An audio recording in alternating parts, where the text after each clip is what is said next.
Vous écoutez Bretagne 5, il est 8h31. Bretagne 5 matin, Stéphane Hamon. Et ce jeudi, nous recevons Didier Lechien, maire de Dinan, vice-président de Dinan Agglomération, qui est venu jusqu'à nous depuis Dinan pour être en direct dans la matinale. Je l'en remercie. Bonjour. Bonjour. Alors, Didier Lechien, vous êtes du nouveau parti Horizon, parti lancé par l'ancien Premier ministre Édouard Philippe. Question, Horizon est en train de se déployer, on peut le dire comme ça, un peu partout en France. J'allais presque dire, sans faire de jeu de mots, que l'Horizon c'est 2027. Est-ce que c'est un parti qui va être amené à, alors je vais peut-être pas dire remplacer, mais en tout cas à succéder à Renaissance, le parti présidentiel actuel? Alors déjà, vous avez raison de rappeler que Horizon est une formation politique lancée par Édouard Philippe, qui est en train de se structurer aujourd'hui sur le territoire national, notamment par le biais de la création de comités locaux, de comités communaux, puisque Édouard Philippe a beaucoup insisté sur l'importance des communes dans le paysage politique qui est en train de se dessiner. Horizon fait partie de la majorité présidentielle et de la majorité parlementaire aujourd'hui. Il participe à l'élaboration de la loi et les votes d'Horizon sont en tout point conformes avec ses engagements au sein de la majorité présidentielle. Il n'y a pas de doute là-dessus. Maintenant, il y a une échéance qui arrive en 2027. Sans doute est-il encore un peu tôt pour se projeter sur cette échéance, même si, à titre personnel, je souhaite bien évidemment, au vu de ses qualités, de ses compétences et de l'expérience qui est la sienne, qu'Édouard Philippe compte dans cette élection et si possible, qu'il soit candidat et élu à la présidence de la République. C'est mon souhait le plus cher. Maintenant, il y a encore quelques années qui nous séparent de cette élection présidentielle. Et l'objectif, il n'est pas là aujourd'hui. L'objectif, c'est de gérer, de gouverner le pays jusqu'à la fin de ce mandat, de ce quinquennat, et que le pays affronte avec succès les enjeux, la crise que nous traversons. Et Horizon prend toute sa part dans ce débat et dans cette vie de la majorité présidentielle et prend toute sa part dans la construction de cette politique qui a pour objectif, que je le répète, de permettre à la France d'affronter les défis du présent. Alors, vous avez prononcé, Didier Lechien, le mot crise. On va en parler de cette crise, mais vous le disiez, Horizon, c'est vraiment le terrain, les maires, hein, et vous êtes maire de Dinan, hein, je le disais en commençant. Aujourd'hui, les maires affrontent justement cette crise, cette époque compliquée, parfois avec sa part d'incivilité. Est-ce qu'il va falloir à un moment ou à un autre apaiser le pays, rechercher constamment le dialogue, et ça se fait par le terrain, justement? Alors, oui, les maires ont un rôle considérable à jouer dans le moment que nous traversons, qui est un moment particulier. Déjà avant la crise Covid, l'on percevait les uns et les autres qu'il s'était en train de se passer quelque chose. On avait eu la crise des Gilets jaunes. On avait la crise des Gilets jaunes, on avait la perte du sens de l'intérêt général. On voyait bien que, je crois que le Premier ministre, ou même le ministre de l'Intérieur de l'époque, avait parlé d'ensauvagement de la société, si vous vous souvenez bien. Et c'est vrai qu'on assistait à une montée des violences, à des faits d'incivilité qui tendaient à se multiplier. Ça, c'était avant la crise Covid. Et puis est arrivée la crise sanitaire. Et la crise sanitaire a aggravé cette situation. C'est-à-dire qu'on a perdu le sens, me semble-t-il, du vivre ensemble. C'est-à-dire qu'on a perdu le sens d'appartenance, le sentiment d'appartenance à une communauté de destin. Et aujourd'hui, moi, ce qui m'inquiète, c'est que l'intérêt individuel, mon intérêt personnel, moi c'est ce que j'entends aujourd'hui sur le terrain, doit l'emporter sur l'intérêt général. Et on peut avoir quelques inquiétudes sur l'état de notre société et sur l'évolution de notre société. Car si on perd le sens de l'intérêt général, si on perd ce sens du vivre ensemble, si nous n'avons plus d'objectifs, d'horizon commun, eh bien c'est la société tout entière qui va se déliter. Alors oui, dans ce contexte-là, les maires, les élus locaux ont un rôle considérable à jouer parce que je suis convaincu que c'est dans les communes, dans nos villages, dans nos villes, que nous réussirons à renouer ces liens entre les Français, entre nos concitoyens, aussi redonner du sens à l'action publique, au service public. Donc redonner du sens, c'est aussi apaiser, hein, c'est un petit peu le message, hein, si je lis un peu entre les lignes, apaiser. Or, aujourd'hui, on le voit ces derniers jours dans l'hémicycle à Paris, à l'Assemblée nationale, c'est pas toujours l'apaisement, hein, qui prédomine. Non, enfin, je dirais même que le spectacle, allez, soyons sincères, est pitoyable. Pitoyable. Les enjeux pour la France sont aujourd'hui énormes. On a parlé tout à l'heure de la déliquescence de la société à laquelle nous assistons. Il y a une vraie crise du pouvoir d'achat. Nos concitoyens, moi je les croise tous les jours, ont parfois du mal à boucler leur fin de mois. Les denrées alimentaires qui augmentent, l'énergie, les carburants. Aujourd'hui, se loger devient un sujet sur notre territoire parce que nous n'avons peut-être parce qu'il n'y a pas suffisamment de logements et parce qu'il y a eu aussi là une évolution des besoins. Et le spectacle que donne l'Assemblée nationale n'est pas à la hauteur, je le dis, de ces enjeux. Alors c'est vrai qu'il y a eu des élections législatives au mois de juin qui n'ont pas donné de majorité claire. Mais c'est ce qu'ont voulu les Français. Cette fameuse majorité relative. Cette fameuse majorité relative, c'est ce qu'ont voulu les Français, que toutes les composantes politiques de notre société soient représentées au sein du Parlement, et en particulier de l'Assemblée nationale. Eh bien, c'est un appel à travailler ensemble, à trouver des compromis. C'est ça le principe du parlementarisme. Là, le recours au 49.3, on peut regretter que le gouvernement recourt systématiquement à l'article 49.3 de la Constitution qui permet le vote bloqué. Et donc, le gouvernement continue d'avancer tant qu'il n'est pas renversé par une majorité contraire. C'est ça le principe. En particulier sur le budget. En particulier sur le budget, sur le projet de loi de finances de la sécurité sociale, etc. Mais c'est ça le principe. Mais l'article 49.3, le gouvernement l'utilise parce qu'il n'a pas d'autre possibilité, puisqu'il y a un blocage de l'Assemblée nationale. C'est-à-dire que la France insoumise, la coalition entre la France insoumise et le Rassemblement national, le rassemblement des contraires quand même, bloque tout débat parlementaire. Et le gouvernement n'a pas été mis en place, n'a pas la majorité, certes relative, n'est pas là pour appliquer le programme de la France insoumise ou du Rassemblement national. Donc, l'objectif, ça fait de trouver des compromis. J'ai lu avec intérêt l'interview de Nicolas Sarkozy, l'ancien président de la République. J'ai lu aussi les déclarations d'Emmanuel Macron, le président de la République. Je crois qu'il y a en effet à rechercher des compromis, à ouvrir des discussions avec les Républicains qui... voilà, et je crois qu'il y a certains sujets sur lesquels la majorité présidentielle et les Républicains peuvent se retrouver. On le voit aujourd'hui sur le projet de loi immigration, puisque le projet de loi immigration est tout simplement la concrétisation d'un rapport parlementaire qui a été élaboré, signé par un sénateur républicain. Projet de loi qui fait des vagues, hein, parce que c'est un sujet sensible. On s'aperçoit qu'en termes de sécurité, d'immigration, on touche des sujets sensibles et qui enflamment d'ailleurs justement non seulement le débat public, mais aussi l'Assemblée nationale. Ce sont des sujets de société qui méritent d'ailleurs qu'il y ait des débats de fond au sein de la représentation nationale.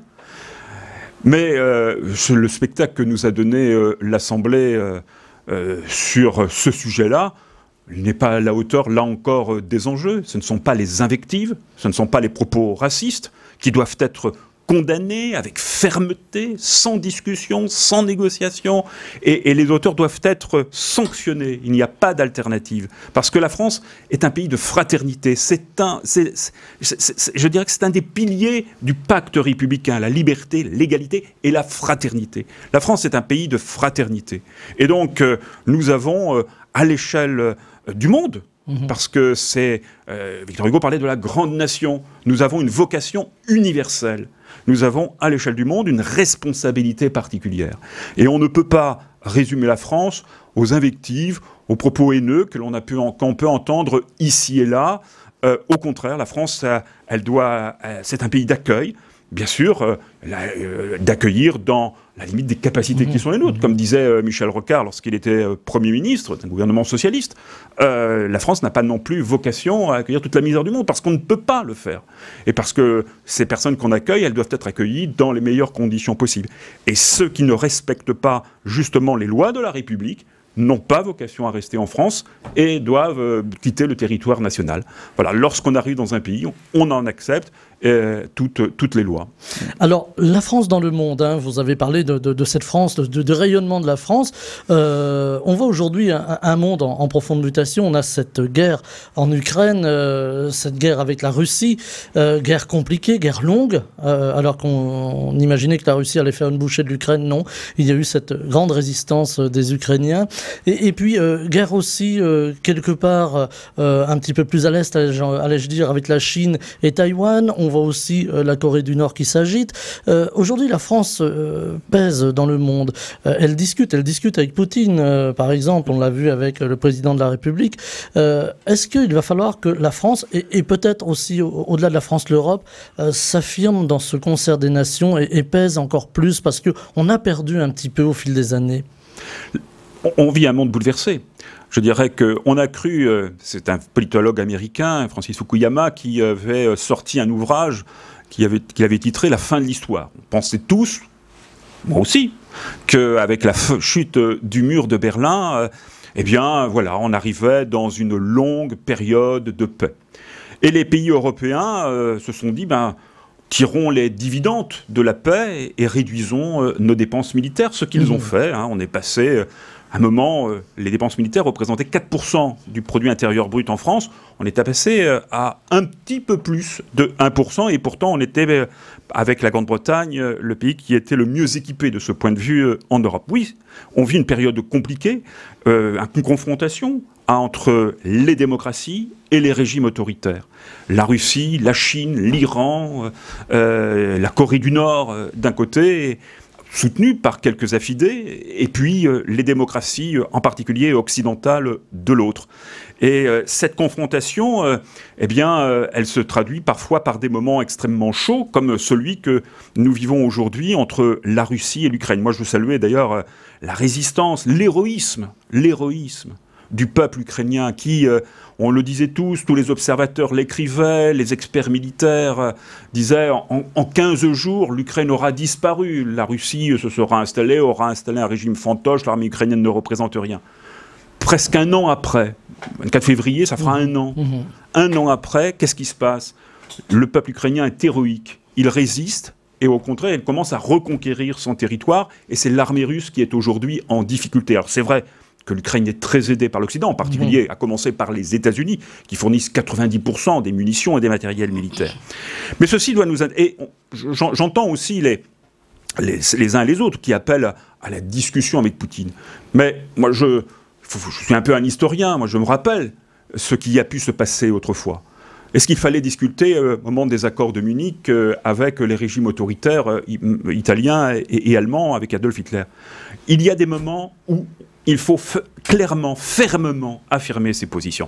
Alors oui, la France et l'Europe ont un rôle à jouer. Il faut bien évidemment que la coopération, notamment au niveau militaire entre les nations européennes, soit encore plus forte aujourd'hui. Il y a beaucoup de travail à faire. Parce que lorsque je vois qu'un certain nombre de pays européens préfèrent acheter du matériel militaire américain plutôt que du matériel européen, français, ou de participer à des travaux, à des chantiers de construction de matériel au niveau européen, ça interpelle.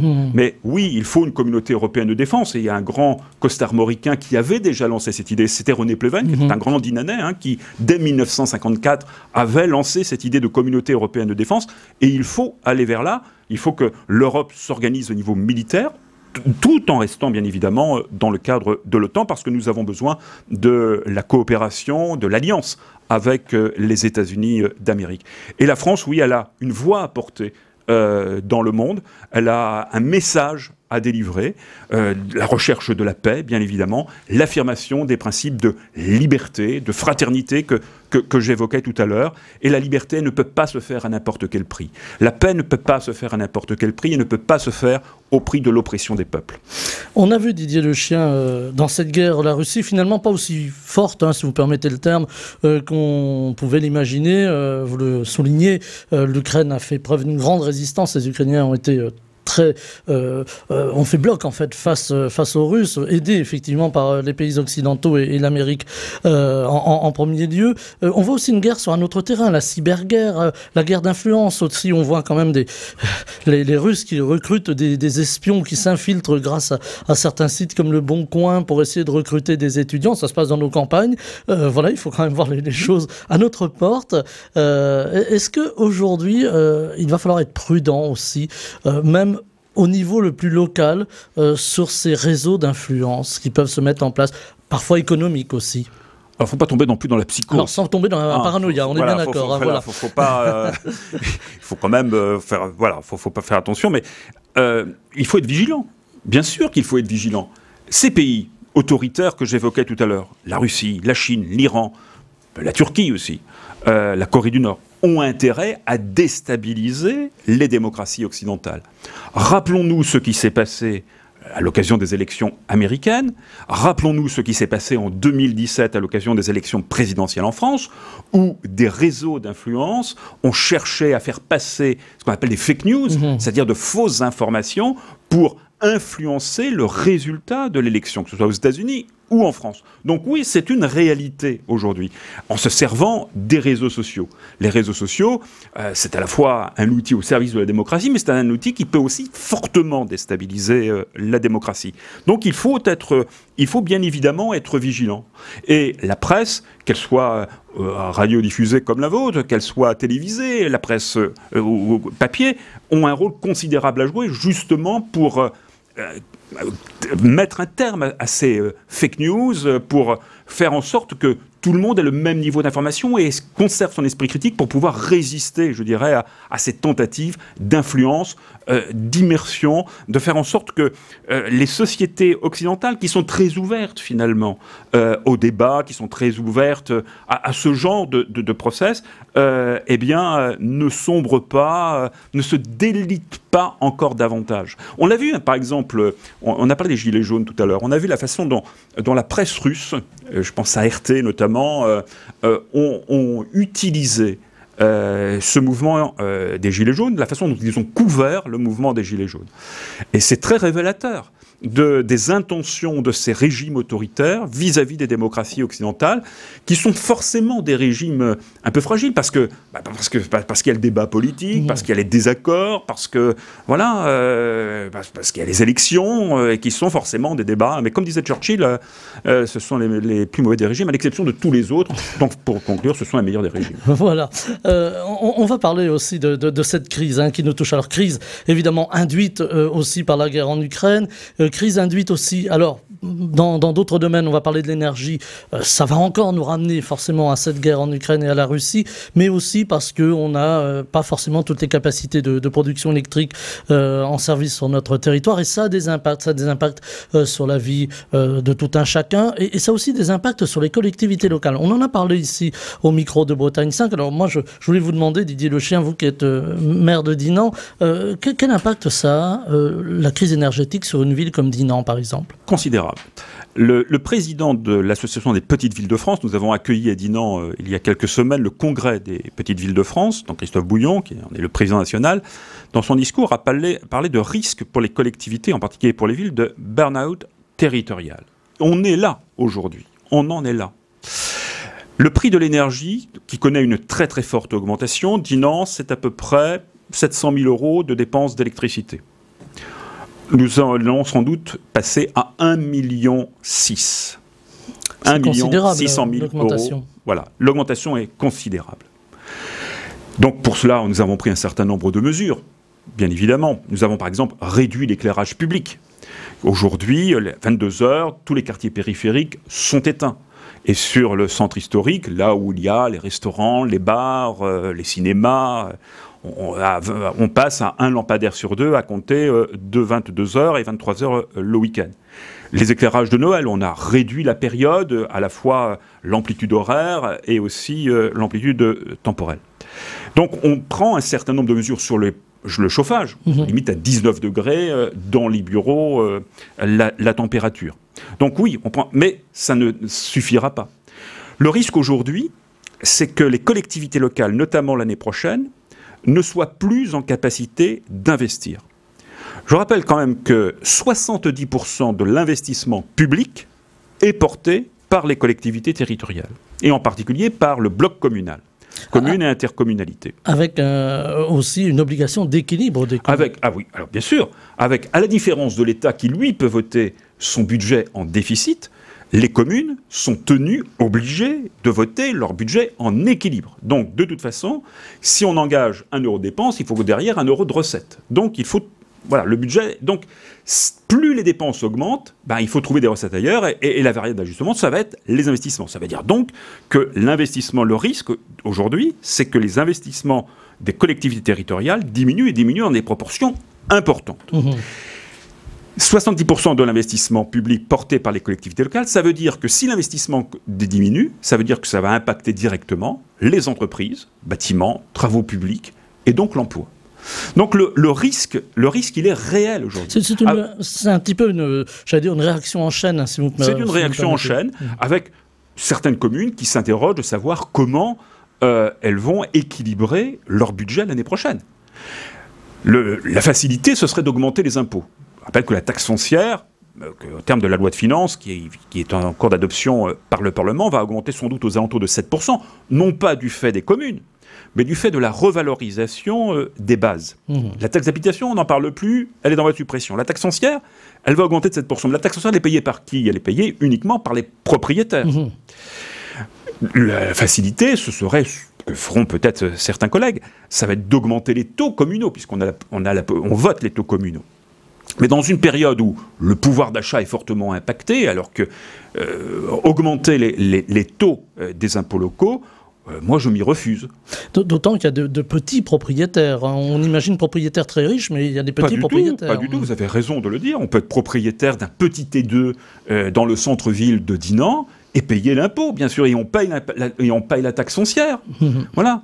Et d'ailleurs, il y a là un sujet sur la relation, la suppression de la taxe d'habitation a interpellé beaucoup d'élus. Pourquoi? Parce qu'on est en train de rompre doucement le lien entre l'impôt et le citoyen. C'est-à-dire qu'aujourd'hui, les collectivités territoriales, les collectivités locales, en particulier les communes, vont dépendre essentiellement des financements extérieurs et en particulier des financements de l'État. Et ça, c'est jamais très sain parce que finalement, les concitoyens, à la mesure où ils ne paieront plus l'impôt, où ils ne seront plus dépendants de la décision du maire et de leurs élus, se considéreront davantage le risque, c'est qu'ils se considèrent davantage comme des consommateurs, plus que comme des citoyens. Avec des exigences de consommateurs. J'imagine que dans une ville comme Dinan, vous êtes interpellé, vous êtes accessible, hein, Didier Le Chien, qu'on vous interpelle en disant « Oui, mais monsieur le maire, moi je veux ça dans ma ville, parce que dans telle ville à côté, il y a ça. » Est-ce qu'aujourd'hui on a une forme... Alors, j'ai posé la question à quelques-uns de vos confrères, si j'ose dire. Est-ce qu'il y a une forme de clientélisme aujourd'hui? Le clientélisme, alors, je vous rassure, a toujours existé. Je me souviens d'un sociologue, Pierre Grémion, qui parlait de la République des notables. Le clientélisme, il a toujours existé. Voilà. Bon. Est-ce qu'il est plus flagrant aujourd'hui qu'hier? Je dirais pas ça. Je dirais que ce qui est vrai, c'est que nos concitoyens se positionnent pour nombre d'entre eux davantage en consommateurs de services publics qu'en vrais citoyens. C'est-à-dire ce qu'ils veulent, c'est avoir des services, que leur rue soit entretenue, c'est leur univers à eux. Moi, ce qui m'a interpellé il y a encore quelques jours, j'étais rencontré une personne là sur une manifestation qui a eu lieu cet été, qui se plaignait de l'organisation de cette manifestation. Je lui dis mais vous savez madame, il faut tenir compte de tout. Les jeunes sont fortement mobilisés. C'est une manifestation qui leur a beaucoup plu. Il y a eu du monde, etc. Elle m'a dit mais moi j'en ai rien à faire, monsieur le maire. Moi ce qui m'intéresse c'est moi. C'est mon confort à moi. Moi les autres c'est pas mon sujet. Donc c'est tout le drame de notre société. Mais aussi tout le défi que nous, maires, nous avons à relever, c'est celui-là. C'est de redonner du sens à l'action publique, c'est de redonner tout le sens au vivre ensemble, c'est-à-dire de bien montrer que nous sommes tous dans le même bateau, que nous avons tous intérêt à avancer dans le même sens si nous voulons nous en sortir. Nous ne nous en sortirons pas seuls, c'est ensemble. Avec voilà ce constat aussi d'individualisme que vous faites, Didier Le Chien, il y a aussi ce constat aujourd'hui des urnes. Les gens se détournent des urnes parce que ça les intéresse pas, ils se sentent pas concernés, ou alors il y a encore cette réflexion, pardonnez-moi, du tous pourri. Est-ce qu'il va falloir aller reconquérir aussi les électeurs, leur donner envie de revenir aux urnes, peut-être de participer plus à la vie collective, à la vie de la cité? Alors, il faut trouver de nouvelles façons de faire de la politique. Je pense que ça rejoint le sujet de la démocratie participative. Il faut en effet associer les citoyens à la décision politique. Mais je me permets simplement de remarquer que souvent dans des réunions qu'on organise ou lorsque l'on ouvre des moments de participation citoyenne, ce sont souvent les mêmes qui viennent. Et qu'il n'y a pas...